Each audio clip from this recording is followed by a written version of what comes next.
la última hora del programa del profe Morales, pero la hora que espero cada semana para poder dialogar con Noel Alejandro Leal sobre la realidad venezolana. No solo lo que pasa en el país, sino que lo que pasa en el país afecta a muchos otros países. Y eso solo lo dice con claridad y sin vueltas nuestro amigo Noel Alejandro Leal. Muy buenas madrugadas, Noel. Buenas madrugadas, Jenny, profe, y a todos los que nos acompañan hoy. Gracias por esta nueva oportunidad. Gracias por estar siempre dispuesto a acompañarnos y a ayudarnos a entender, porque yo me pongo a leer los diarios, Noel, y te aseguro que cada vez entiendo menos. Paso a explicar. Freddy Superlano, ex candidato de Voluntad Popular, estaba inhabilitado, ¿no es cierto? Sí. Bien. Pero él declina su candidatura a favor de María Corina Machado, que está inhabilitada. Sí. ¿Cómo lo entiendo? No, discúlpame, no puedo. Ahí me trabé. Bueno, vamos a intentar explicar el chiste, porque buscar entenderlo entra dentro de lo imposible. Vamos a empezar con las noticias que tienen que ver con el asunto de las primarias del inicio de esta semana, que está primero que Capriles se retira. El flaquito se retira. Pero Diosdado Cabello está molesto. Porque dice que, ojo, acá estoy de acuerdo con Diosdado. Ajá. Él dice, ahorita que se va porque está inhabilitado.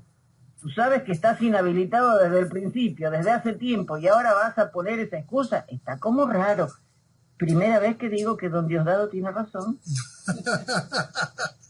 Pero vamos a explicar todo eso dentro del marco de la realidad y de lo ya dicho por nosotros. Corría el inicio de septiembre, no sé si días antes del 1 de septiembre, hicimos un programa. En el programa analizamos las visitas de Nicolás Maduro y de Capriles al Zulia a entrevistarse con Manuel Rosales. Ahí hablamos de que lo que se estaba dejando claro ahí era un acuerdo para que en el momento en que Capriles no continuase, Rosales, que no iba a participar en las primarias, se convirtiese en ese candidato. Uh-huh. Entonces, ya vamos con la primera parte de ese análisis ya cumplido. Capriles se retira. Capriles se retira antes de las primarias y, bueno, ya veremos lo que vendrá después con Rosales. Vamos a ver si se cumple completo lo que habíamos colocado en ese análisis. Ahora, Capriles, Superlano y María Corina están inhabilitados.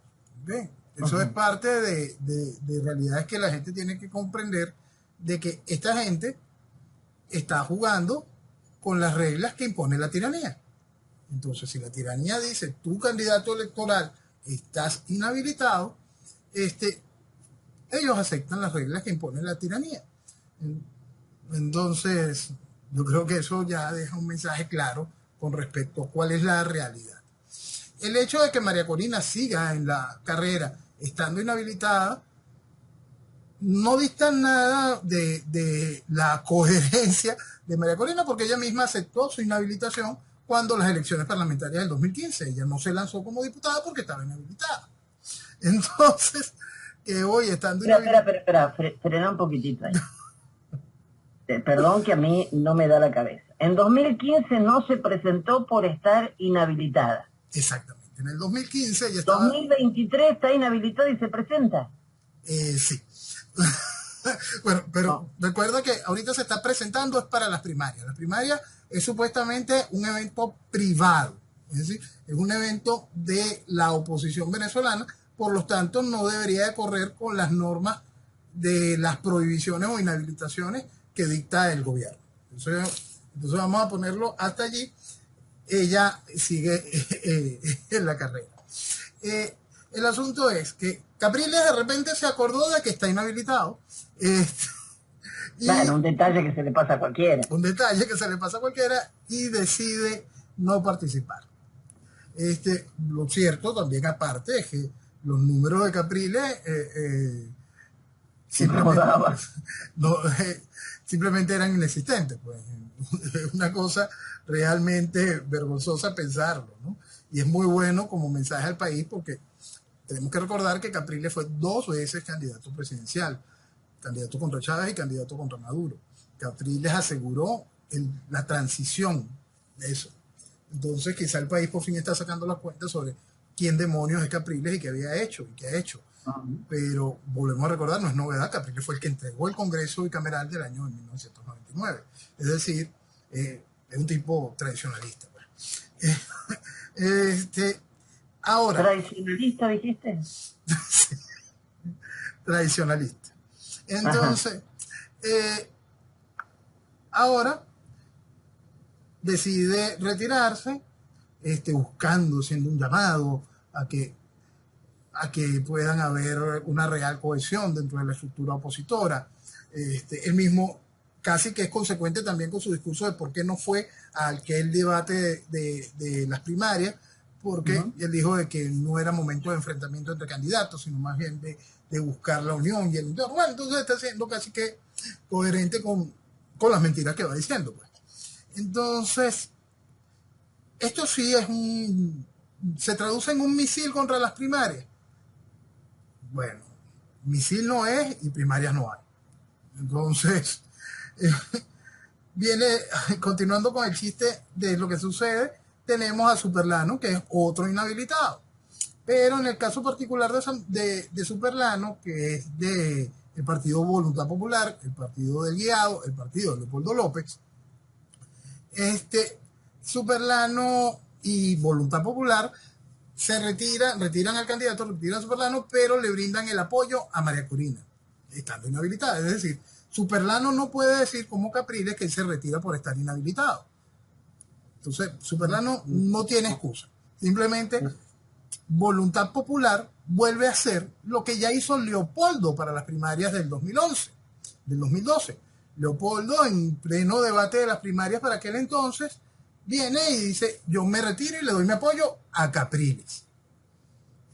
Entonces ahí estaba el podio y María Corina se quedó como pajarito en grama. ¿Qué pasó? Bueno, en ese momento Leopoldo le brindó su apoyo a Capriles. En esta oportunidad, Capriles se va solito, sin participar, pero entonces Leopoldo le brinda su apoyo ahora a María Corina. Entonces, en realidad no cambia mucho la cosa. ¿Qué más pasa con las primarias en Venezuela? Es que es tan difícil hablar medianamente serio sobre esto. Supuestamente estamos a 7 días de las primarias en Venezuela. 7 días también para las elecciones presidenciales en Argentina. Después de eso hablamos. ¿Qué va quedando de las primarias de Venezuela? En lo particular, yo sigo creyendo que no hay primarias sin CNE. Entonces, las que están puestas para el 22 vendrían a ser sin CNE, por lo tanto, insisto, no habrá primarias, en cualquier momento terminan de suspenderlas, que me parece absolutamente lógico. No sé si será una suspensión definitiva para poder motivar a que exista un consenso o será un posponer para poder incorporar el CNE. Todavía no estoy muy seguro de cuál va a ser la jugada. Yo creo que la suspensión en pro del consenso vendría a ser lo más lógico. El consenso se declinaría por el candidato ADECO. Y así pero Roberto Enríquez del COPEI también retiró su candidatura. Sí, por eso, porque ya el asunto es simplemente terminar de desmontar lo de las primarias. Entonces ya no sería ni siquiera necesario el CNE porque no es buen negocio, no hay candidatos, no hay inversión, no es negocio, no hay cómo movilizar gente, no hay músculo, y entonces el show se va a ver muy triste, muy apagado. Y entonces, si igual están todos conscientes de que la única que arrastra algo es María Corina, entonces, ¿para qué van a hacer el show? La decisión en realidad de todos los que son de maquinaria política, el resto del relleno, Tomás Tamara, Caleca, todo el resto de Elsa, el relleno del relleno, todavía no han tomado decisión y en realidad no importa si la toman, ¿no? Porque esa es la verdad de este tipo de asuntos en la política. Entonces, ese relleno del relleno de, de lo que culmina el resto del chiste simplemente no tiene mayor importancia a la hora de estas decisiones reales. Entonces yo creo que Pero iremos... también, Ajá, perdón, en Argentina, los venezolanos no van a poder votar en las primarias del próximo domingo. ajá. Eso por las elecciones de las elecciones nacionales allá, ¿no? Claro, dice que la Junta Electoral Nacional de Argentina no autoriza el desarrollo de la elección primaria de Venezuela porque ese día se efectuará la elección general argentina, dijo la Comisión Nacional de Primaria de Venezuela. Tiene lógica, tiene lógica. Suena lógico. Sí. Bueno, en realidad es que a mis compatriotas que se encuentran en Argentina no se pierden de nada. No se preocupen por eso. Yo sigo insistiendo, no creo que puedan haber las primarias, pues, repito, iban a haber primarias si era con el CNE. Por eso no creo que ni siquiera se vaya a posponer, yo creo que simplemente vamos a una suspensión y viene una serie de negociaciones para poder admitir un consenso. Ese consenso es viable. Si se habla de que el consenso tiene que ser hacia una persona que esté habilitada, no inhabilitada, por supuesto decaería esto en el candidato adeco. Y vendría una gran discusión, María Corina seguiría en campaña lanzándose por su cuenta y se abre la otra carpa del circo, la carpa grande del circo, pues, que es entonces donde vienen el resto de los candidatos. Ahí es cuando entra de nuevo el conde de Guácharo, en mi opinión entrará Rosales con el apoyo de Capriles, un baluarte de la democracia. No, seguro. Y otras cosas maravillosas veremos en el camino, pues. Lo cierto es que todo queda más o menos como se ha ido explicando. En lo particular yo estoy muy, muy contento con el apoyo de Leopoldo López a María Corina, para que la gente no crea que son otra cosa, simplemente es lo mismo.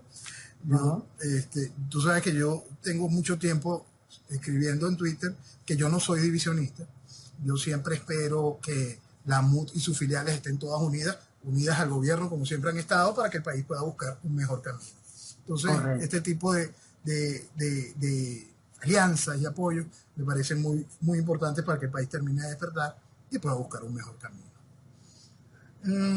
¿Qué más se puede decir del chiste de las primarias?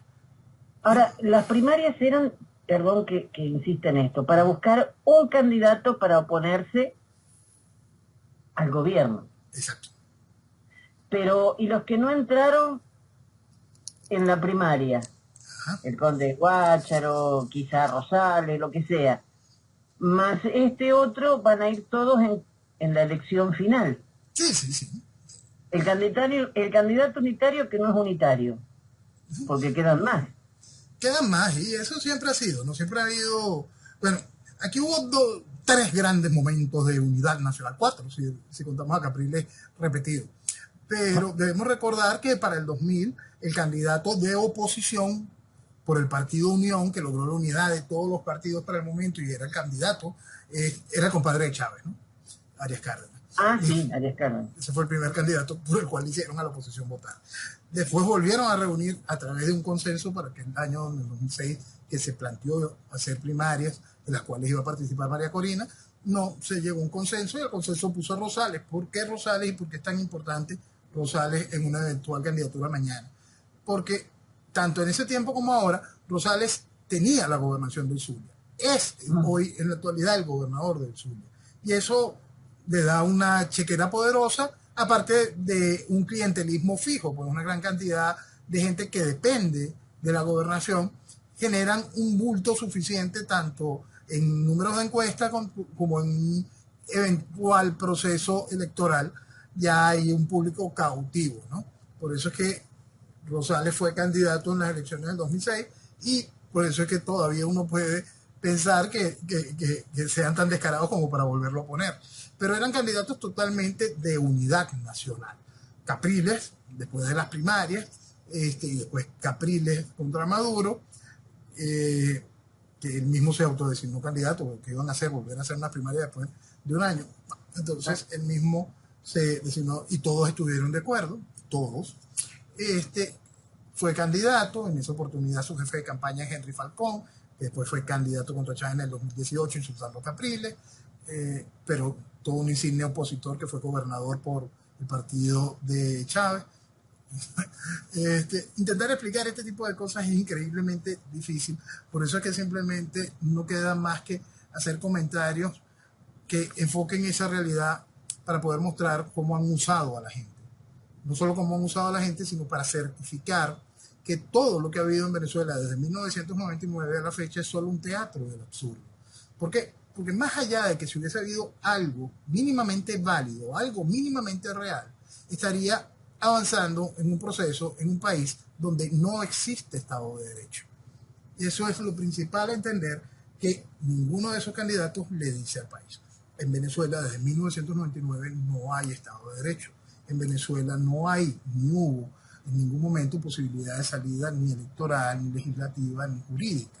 Todos y cada uno de los candidatos, todos y cada una de las personas de la dirigencia política, comunicacional, académica de este país, que han impulsado al venezolano a votar una y otra vez, lo han hecho absolutamente conscientes de esa realidad.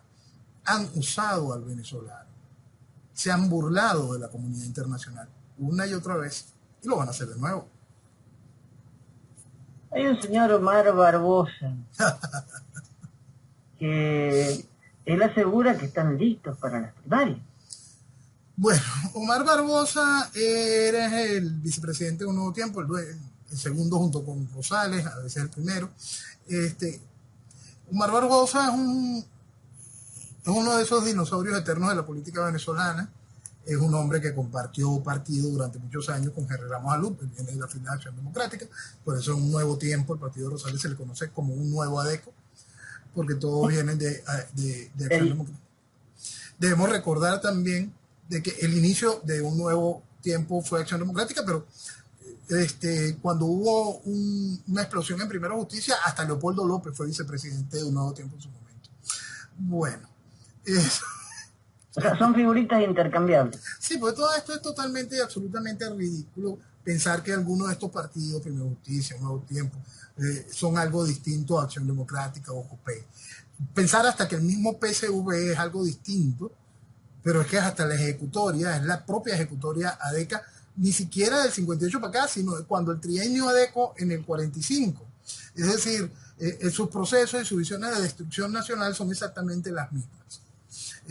Negar que el proceso que vive Venezuela, que tenía Venezuela sembrado hoy en esta destrucción, es un proceso ideológico, no entenderlo, no comprender cómo es posible que este país, que era ese faro de desarrollo tan impresionante de la dictadura de Marcos Pérez Jiménez, ese país que es la principal reserva certificada de petróleo del planeta, esté comiendo de la basura. Si no entienden que eso es un proceso ideológico de destrucción completa, si no entienden que eso es arte en política y no en eficiencia o en capacidad, ese es querer negar la realidad. Es lo mismo que querer negar la realidad de que el mismo germen ADECO, que uno puede ver clarito, sobre todo en la etapa del trienio ADECO, cómo son ejecutorias que ha hecho el chavismo, tanto en los fenómenos de educación hasta en fenómenos religiosos, es simplemente lo mismo. Es increíble, por eso simplemente esto es una continuidad lógica del mismo proceso de destrucción de Venezuela. Y siguiendo con la destrucción, Maduro se afianza como el principal aliado ruso en Sudamérica. Doña vicepresidente está tratando de llamar a la desdolarización del mercado del petróleo en su visita a Rusia. Estamos en un proceso revolucionario, los sospechosos habituales siempre van a hacer el negocio. Hay una parte que lleva una carga política, hay una parte que lleva una carga más económica en el negocio. Pretender separarlas es igual que pretender, es no comprender que este trabajo que está haciendo el oso ruso con el dragón chino, con el sable del fundamentalismo islámico, pretender separarlos y no conectarlos en todo el proceso que denominé como neocomunismo fundamentalista es imposible. Está allí la foto, es una realidad, por supuesto que se afiancen ese tipo de alianzas, por supuesto que Venezuela busca la incorporación en los BRICS, por supuesto que si puede ser Venezuela, no solo los BRICS, sino estuviese sentado ya en la mesa del grupo de cooperación de Shanghái o algo todavía más cercano de los imposibles, un grupo directo de cooperación y seguridad como el que tiene Rusia con Bielorrusia y Tayikistán. A él le encantaría poder poner Maduro a Venezuela. Cualquier cosa que sea sacarnos de la lógica tradicional de lo que debe ser Occidente, de lo que la lógica tradicional de lo que somos como país, de lo que históricamente somos como país. Todo proceso revolucionario siempre va a ser lo mismo. Y es así desde el principio de los tiempos, del entendimiento político de esta manera. Y por eso es que uno no puede esperar otro tipo de cosas en estos asuntos. Por eso es tan fácil determinar hacia dónde van y hacia dónde nos llevan. Y, hablando recién hablabas de problema islámico y esta semana todos estamos muy dolidos con lo que ha pasado en Israel.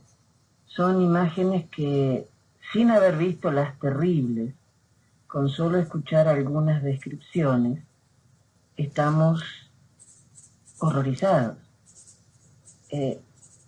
Ver que muy pocos países han condenado abiertamente lo que pasó.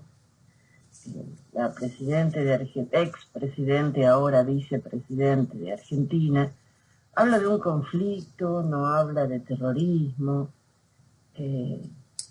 Alberto Fernández más o menos condena el brutal atentado terrorista contra el Estado de Israel, pero no es, tendría que ser algo unido y masivo. No, aquí casi Maduro sale a aplaudir a Hamas. Falta un poquito. Bueno, él habló del genocidio de que los genocidas son los israelitas. Uh-huh. Por eso es que es muy importante para entender este tipo de cosas nunca pueden verse como un conflicto regional.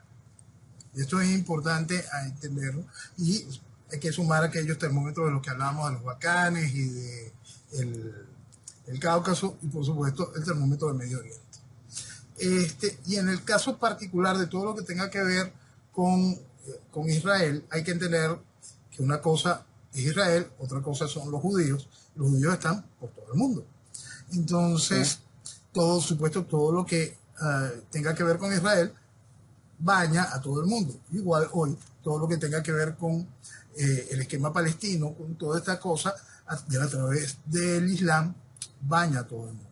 Y ahí hay que tener muy claro lo que es la penetración musulmana en Europa y en América y cómo se vuelve eso una gran caja de resonancia de este tipo de situaciones.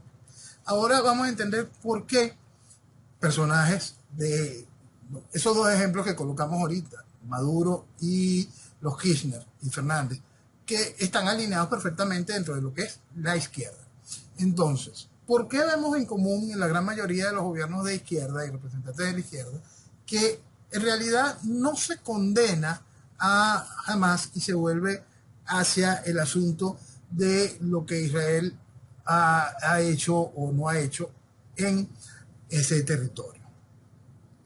Porque primero tenemos que entender algo que es muy viejo. No tiene que ver ni siquiera con lo que haga Israel o no en ese territorio, tiene que ver con el proceso del antisemitismo. Y para poder intentar entender todo ese proceso, que decir antisemitismo ya vendría a ser un error si entendemos la raíz de la palabra semita, tendríamos que irnos a entender el problema del odio hacia el judío, es decir, un antijudaísmo. Ese antijudaísmo vendría a nacer por el primer papa, por Pedro. Pues no, fíjate, ya el problema de los judíos ya era viejo, pues. Ya habían estado hasta encerrados, los habían tenido esclavos en Egipto muchísimos años antes. Es decir, siempre ha habido un problema en torno al desarrollo de los judíos. Entonces, si nos venimos a la época ya medieval y nos encontramos con la expulsión de los judíos de España. Resulta que en Francia ya habían expulsado a todos los judíos 2, 3, 4 oportunidades antes de que lo hiciera España. Y si seguimos avanzando en el tiempo, nos encontramos con efectos tan interesantes para poder entender este tipo de situaciones, que hay un hito que a mí me encanta para poder comprender todo el asunto judío, que es el tiempo de Napoleón. Napoleón llegó hasta generar un Sanedrín en Francia. Napoleón entendía, y creo que hay gente que es capaz de decir que Napoleón fue el padre del sionismo antes de que se creara el sionismo, porque Napoleón fue de los primeros en decir que tiene que haber un estado para los judíos y tiene que estar ahí en Tierra Santa. Y por eso hizo hasta eso. Y quizá para poder entender mucho el pensamiento judío es válido encontrarnos con las 12 preguntas que le hace Napoleón a un consejo de judíos que reunió para poder terminar la decisión. Fíjate que todo esto nace también porque el proceso de la Revolución Francesa decía igualité, liberté, fraternité y este tipo de cosas para todos. Y entonces Napoleón dio todo el proceso revolucionario. Después, en manos de Napoleón, buscó convertir a Francia en un estado laico, por supuesto. Entonces le rebajó a la Iglesia Católica, pero le dio libertad a los protestantes. Y en eso de repente se preguntó, ¿qué hago con los judíos? Pues, ¿por qué? Porque ya el odio judío estaba. Ya habías expulsado previamente, como Francia, a los judíos varias veces, ya España lo había hecho. Era lo normal. Increíble eso, ¿no?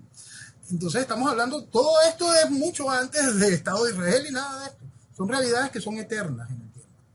Entonces, Napoleón decide este tipo de reunión, de hacer esas maravillosas 12 preguntas para poder decidir cuál es el estatus que iba a tener la comunidad judía. Si tenían que salir de esos guetos que existían en aquel tiempo, si podían tener una vida regular y con todos los derechos.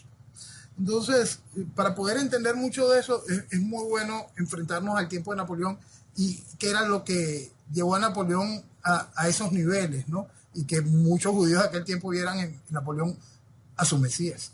Entonces, es increíble para poder tomar ese tipo de fotografía.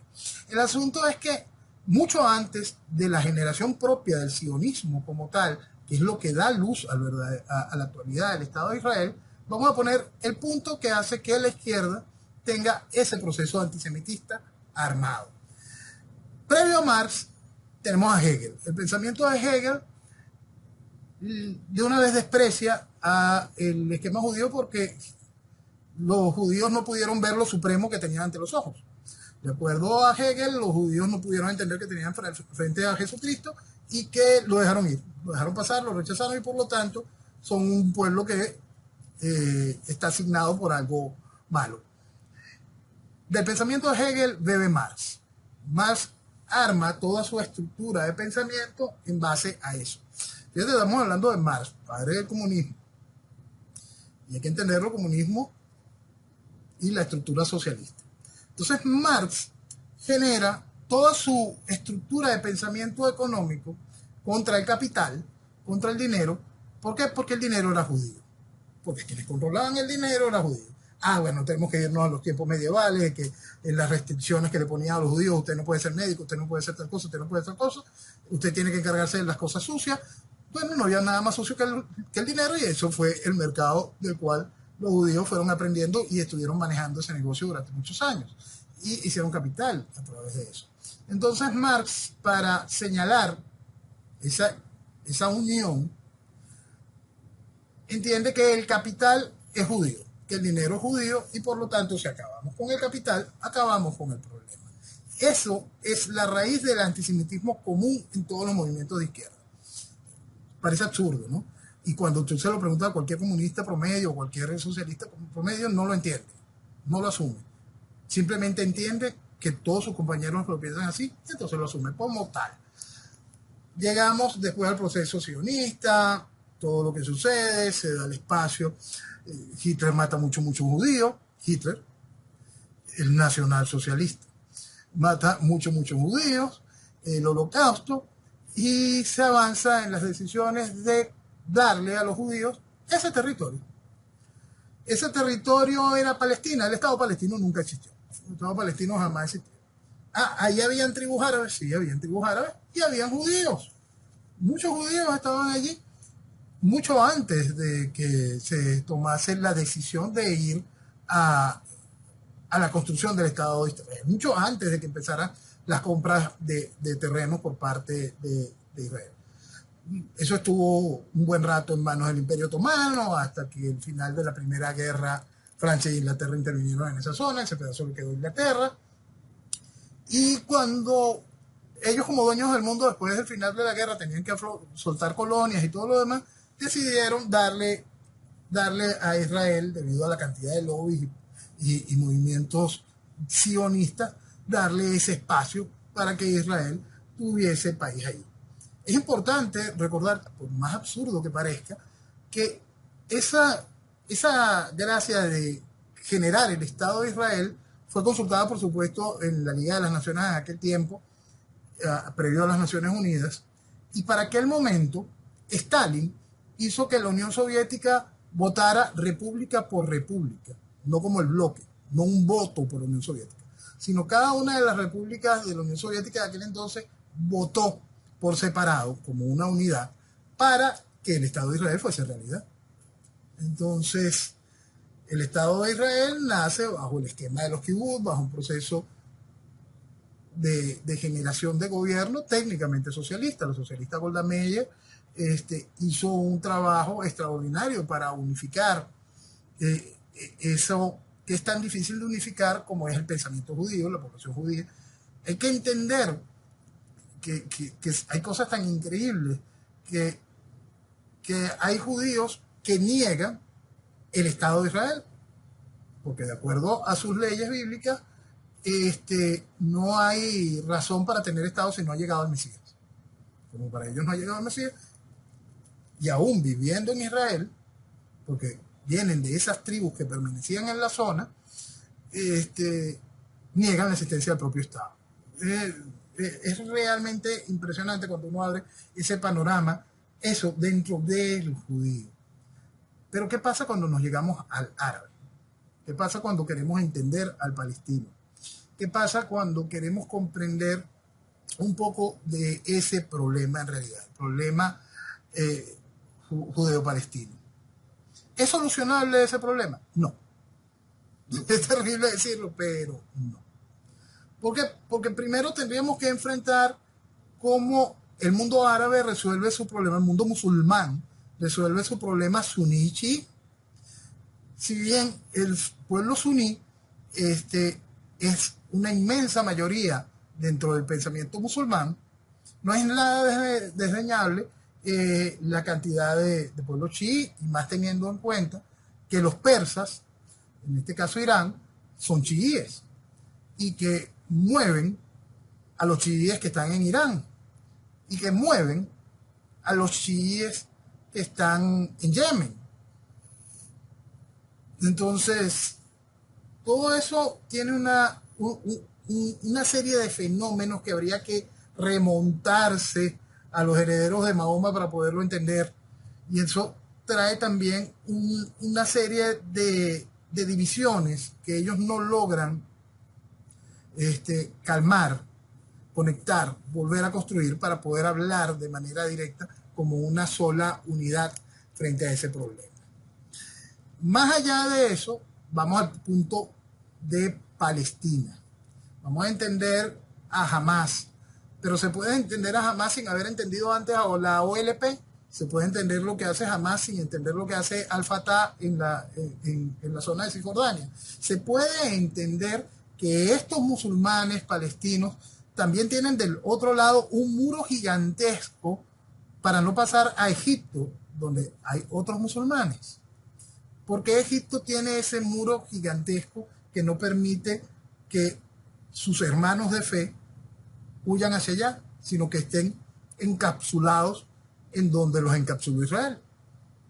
Entonces, intentar entender esos problemas son asuntos realmente complicados, porque por más que se quiera intentar darle algún tipo de solución a lo que es la Franja de Gaza, ese simplemente es un problema menor frente a lo que significa Jerusalén. Entonces, pasando el intentar evitar comprender el problema o buscarle solución, porque simplemente es imposible, vamos a intentar mirar un poquito la crueldad de lo que sucedió, para que ninguno de estos comediantes de izquierda pueda seguir arropándose sobre intentando juzgar al judío por ese antisemitismo histórico al que hicimos referencia frente a la actualidad. Porque si hubiese o no Estado de Israel, igualito serían odiados, porque eso viene de muchísimo más atrás. Muchísimo más atrás. El asunto es que el Estado de Israel está ahí. El asunto es que lo que hizo Hamas fue simplemente bárbaro y criminal. Uno de los actos terroristas que superan el entendimiento del hombre de hoy, pero bastante comunes para cuando entendemos que ese comportamiento no es viejo en ese formato de acción por parte de los viejos problemas cuando se enfrentan musulmanes con sus enemigos. Y eso hay que comprender. Era evidente que se iban a comportar como unos salvajes. Era evidente que si llegaba a suceder, las cosas iban a ser tan aberrantes, tan espantosas como lo que se vive. Porque para eso precisamente existía el muro, para eso estaban separados, para eso son vigilados constantemente. Más allá de lo que haya sucedido en esta oportunidad, si hubo o no fallas del sistema, el asunto es que todo estaba para intentar evitar que sucediese eso. ¿Por qué? Porque simplemente eso es lo que iba a suceder y es lo que sucedería en cualquier otra oportunidad. Y eso es muy triste comprenderlo, pero es una realidad. Y es una realidad que entonces deja de llamarse Hamas. Siempre nos enfrentamos a la realidad de que no podemos decir, o como nos están diciendo hoy en día, no son los palestinos, es Hamas. Pero vamos a ponernos ahorita en una fotografía más grande y es lo que todavía está ocurriendo con respecto a la guerra en Ucrania. Europa, en sus leyes, estamos hablando de la Comunidad Europea, estimuló una serie de procesos de cancelación de cultura rusa. Se llegó hasta a suspender a deportistas rusos de competiciones deportivas. Lo vimos hasta en el Mundial de Fútbol de Qatar. Entonces, ¿es Putin o son los rusos? ¿Es Hamas o son los palestinos? ¿Cuándo podemos sacar con pinzas qué de dónde? Durante la Segunda Guerra Mundial, el proceso nazi hizo lo que hizo, más allá de la matanza de judíos, hizo que el mundo entrara en guerra mundial. Y durante años los alemanes cargaron con el estigma. Aún hoy, un alemán recto se le sigue diciendo como que es nazi. ¿Por qué? Porque son estigmas terribles, estigmas como el que vamos a cargar los venezolanos durante muchos años por el mal venezolano que existe, que salió de nuestra frontera y está haciendo daño en distintos países. Ese estigma ya se siente en los Estados Unidos, ese estigma se siente en Chile, en Ecuador, en Perú, porque lo malo es lo que queda y esa huella marca a todo un gentilicio. Es la responsabilidad de ese gentilicio de tener el mal. Entonces, ¿era la responsabilidad del palestino de tener algo como Al-Fatah? Como Hamas, perdón. Sí. Hamas fue una respuesta contra la OLP. La OLP ya era un problema. Sí. Entonces, y antes de la OLP, ¿qué había? ¿Dónde estaba ese sentimiento? Siempre es el mismo sentimiento. Siempre es un odio ante judíos. Entonces, vamos a poner esa foto allí. Vamos a intentar entender cómo relacionan eso. Los pueblos y las decisiones que van dejando ese estigma que marca todo, absolutamente todo. Porque cuando vemos hoy la reacción del musulmán, porque muy poco palestino habrá en Francia, muy poco palestino habrá en Inglaterra, y todo este fenómeno que vemos en toda Europa, son musulmanes, se identifican con el pueblo palestino, y se identifican con el pueblo palestino por el odio al judío. Pues si no lo dejaran ahí, ya lo que los maten, si se estuvieran matando entre ellos, serían felices, pues para más estaban en la península arábiga que está manejada todo eso por sunitas, y aquellos están coqueteándole mucho a los chiitas. Esa es la verdad. Es una terrible verdad. pero como el problema es con los judíos, entonces ahí sí viene una discusión que se hace más grande, se hace enorme. No, en ningún momento debe nadie buscar equiparar el comportamiento de lo que ha sido el Estado de Israel con la acción criminal y barbárica que ha hecho Hamas. Porque la realidad es que para eso es que estaban esos muros, para eso es que estaban esa defensa. ¿Por qué? Porque se sabe que se iba a hacer el comportamiento. Es terrible entenderlo. Y ahora ese comportamiento avanza. Sí, ese comportamiento avanza y se hace más grande porque se involucra el sentimiento musulmán y se involucran viejos odios y viejos esquemas de guerra en ese pedacito que es el Medio Oriente y se involucran hasta intereses petroleros. Entonces, esto va a seguir avanzando, los problemas con el Líbano van a avanzar, los problemas con Jordania van a avanzar. Hay un momento donde Irán sienta que debe incorporarse en la pelea. Pueden utilizar un proxy, pueden utilizar a Yemen para poder desde Yemen intentar generar caos. Las palabras del liderazgo afgano, donde le piden permiso al resto de los países árabes para poder enviar ellos tropas para ir a matar judíos, nos dicen mucho de la realidad y de ese pensamiento, de un solo pensamiento, del pensamiento del fundamentalismo islámico, que simplemente ha marcado desde el inicio que Israel no debe existir como nación. Y eso es un punto importantísimo para comprender cuando hablamos de los que ofrecen la solución de dos estados. La viabilidad de los dos estados en el territorio es real. Técnicamente no, pero vamos a jugarle a la fantasía de que se puede hacer. Si se hace el estado en ese territorio, los dos estados van a dejar de matarse. No. Se van a seguir matando. Eso es importante entenderlo. Y la matanza sería a un mayor nivel porque estamos hablando de estado contra estado y no estado contra milicias. ¿Sí? Sería muchísimo, muchísimo más grande. Entonces, esas son parte de una gran cantidad de realidades a entenderlo. No hay solución. Hay amnisticios. Hay momentos donde se puede jugar a unos distintos procesos de paz. Y vamos a colocar una foto que vivimos recientemente que protagonizó uno de los hombres más odiados del planeta, pero que trajo un periodo de paz en los últimos años, que fue el presidente Donald Trump. El presidente Donald Trump, en su gestión de gobierno con respecto al Medio Oriente, Trump llegó a decidir de que la embajada de los Estados Unidos iba a estar en Jerusalén. Es decir, dejando por sentada el asunto de que la capital de Israel es Jerusalén. Todos los países dicen que no, que eso no es así, que es horrible que Trump lo haya hecho, pero lo cierto es que la Knesset, el Congreso, desde donde se ejerce gobierno en Israel, está en Jerusalén. Y todos los presidentes del mundo que han ido a expresar respeto en la Knesset, han hecho discursos desde allí, lo han hecho desde allí, desde Jerusalén. Entonces, quizá lo que tuvimos ahí por parte del presidente Trump fue un acto de dejar la hipocresía y enfrentar una realidad.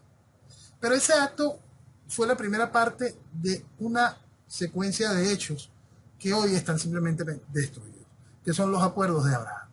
Los acuerdos de Abraham lograron cosas tan increíbles como que por fin Arabia Saudita se pudiese sentar de tú a tú y conversar tranquilamente con Israel sin quererse matar.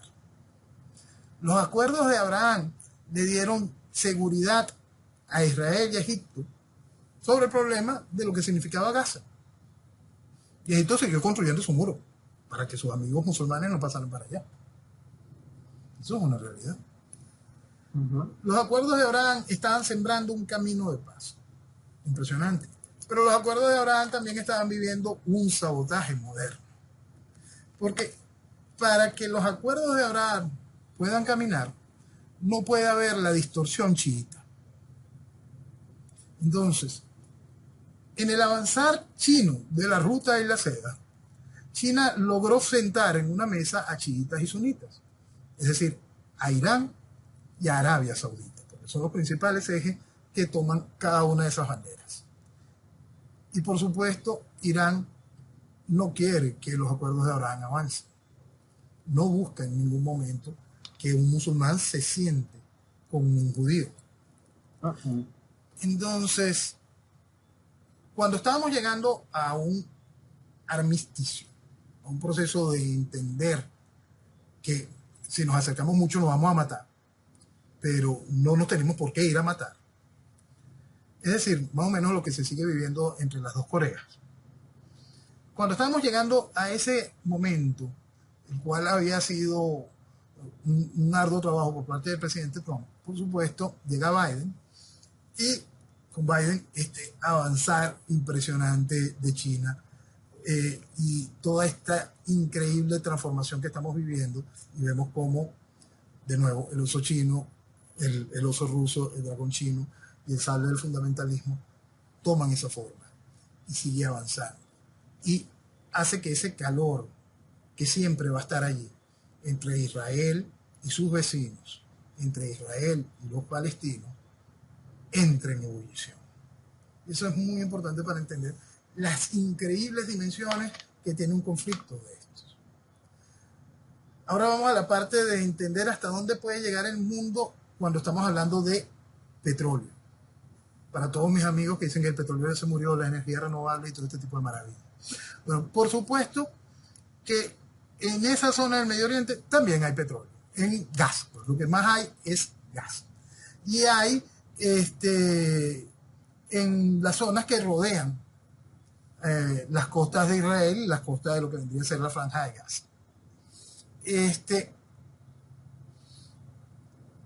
Para que podamos entender lo que significa esto, si tomamos lo que es el territorio de Israel, son 20 y tantos mil kilómetros cuadrados, y lo metemos en los 150 y tantos, en los 159.000 kilómetros, que es el Esequibo, el territorio Esequibo de Venezuela. Piensa en cuántos Israel entran ahí. Piensa en cuántas franjas de Gaza entran ahí. Eso es para que el venezolano que todavía aún no entiende lo que significan los intereses petroleros en la zona, tome conciencia. Porque eso es parte de la realidad del mundo. Es parte de lo que mi país no termina de entender porque no valora lo que vale Venezuela. No comprende absolutamente nada de eso. Allá se están matando, se van a seguir matando por siempre. Sus diferencias son absolutamente irreconciliables. Nosotros nos podemos entender. Somos venezolanos todos. Nosotros lo único que tenemos que hacer es entender que nuestro país lo vale. Vale como unidad territorial completa. La increíble importancia de lo que significa todo lo que es Venezuela, completa. Y la cantidad de enemigos que tiene Venezuela. Lo que significa para Venezuela perder la fachada atlántica. Lo que significa para Venezuela, un país hoy destruido, perder la oportunidad de lo que son esos yacimientos gasíferos. Perder la oportunidad de lo que significa toda la riqueza minera y maderera que existe en el territorio Esequibo. Entonces, para tanto venezolano que no entiende absolutamente nada, que no valora ni siquiera cómo se destruyen los símbolos patrios, que no entiende lo que es la soberanía, lo que no entiende absolutamente nada, póngase un momento a meter cuántos israelíes entran en el territorio Esequibo para ver si van comprendiendo la realidad de lo que significa Venezuela. Porque ese conflicto se va a extender. Ese conflicto es una constante, simplemente que llega a niveles que realmente se hacen realmente grandes. Y apenas estamos viendo la primera parte. Todavía no estamos viendo combates de frente en el Líbano, todavía no estamos viendo que entre en calor la frontera de Jordania. Y todavía no hemos visto la furia que de verdad puede desatarse con el avance y la penetración musulmana en Europa. Cada uno de los países tiene que empezar a entender dónde están sus defensas, por qué hemos sido debilitados, cómo hemos sido debilitados, dónde están nuestras oportunidades para encontrarnos. Por eso es que siempre la respuesta ante este tipo de realidades está en ese proceso de identificación nacional. Y ahí volvemos de nuevo a los judíos. El Estado judío nace precisamente por una necesidad. La justificación final fue precisamente el Holocausto. Porque la gracia era que el judío pudiese por fin tener de nuevo un Estado, un lugar donde estar protegido, donde sentir que no va a ser atacado, o si es atacado tiene cómo defenderse. Eso es soberanía, eso es noción de Estado. Ese tipo de construcción que hoy se señala de que es mala, no, es la base lógica de las naciones y la respuesta de esa sociedad que se identifica culturalmente bajo el nombre de su nación. Es decir, esa sociedad que hoy es Venezuela, que ve su soberanía destrozada, que ve cómo se están repartiendo el país, tiene que aprender a comprender que el mundo dio tantas vueltas desde aquellos reinos israelíes durante 200 años, donde ese territorio no tenía dueño, durante años que ese territorio cambió y cambió de espacios, siempre estuvieron tribus dilatantes por allá. El asunto es, esa gente entendió que necesitaba un Estado y lo construyeron. Nosotros tenemos uno y los estamos dejando destruir. Y con mucha gente feliz por eso. Y es duro de entender realmente. Yéndonos a... La jefa del Comando Sur hizo unas declaraciones que son consideradas una amenaza a la libertad de expresión. Y eso lo dice Telesur, Sputnik y RT. Que ahora ellos son los paladines del aniversario. Hay que entender una cosa maravillosa que es el discurso de diseñador. El discurso de diseñador que estableció Putin es un discurso que conquista a Occidente, por absurdo que parezca. Pero eso, es un discurso de diseñador, porque frente al proceso de destrucción y de debilitación que vive Occidente a través de los aparatos globalistas. Por supuesto que cuando Putin hace un discurso donde rechaza los procesos de identidad de género, donde dice abrazar la familia, donde simplemente se abriga lo correcto, pero es lo que ellos han ido financiando, el desastre que ellos financiando a través de la izquierda en distintos procesos desde la época soviética. Eso que perfectamente lo dijo, tengo un lapso con el apellido, el agente ruso que escribió las cartas de amor para América. Si nosotros nos tomamos en eso y vemos la realidad de lo que está viviendo nuestra sociedad, sabemos que ese eje estaba allí y que Putin simplemente está haciendo un discurso de diseñador que funciona muy bien. Pero fíjate cómo en Latinoamérica hay esa conexión, Telesur, RT y Sputnik, cómo Putin se siente tan agradado al nombrar en sus discursos a Allende, a Chávez, a Fidel, a Raúl, a gente que lo único que le ha hecho es daño a Latinoamérica.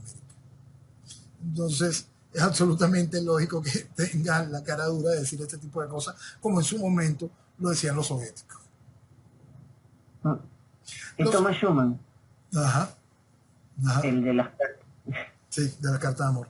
Ese es el nombre que se puso en los Estados Unidos. Me estaba acordando del nombre ruso. Don Yuri algo, Yuri Benov o algo así.